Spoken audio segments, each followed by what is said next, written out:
Hello everyone, in this video we will learn how to unhide columns in Excel.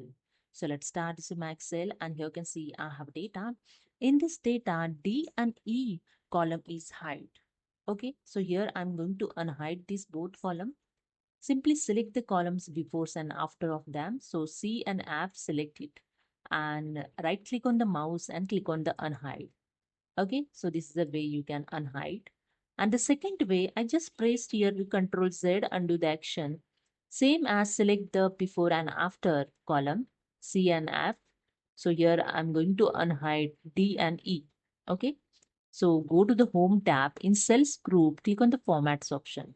In Visibility option, hide and unhide, click on the unhide columns. And that's it. Here you can see the both column is unhide. Okay, the hidden columns will now appear.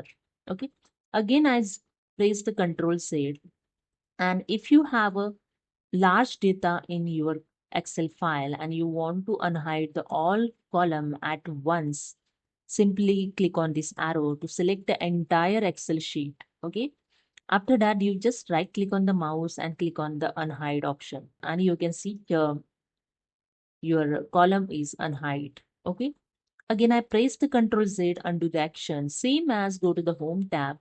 In Cells group, click on the Format, and here in Visibility, hide and unhide, and you can click here Unhide column to unhide all column.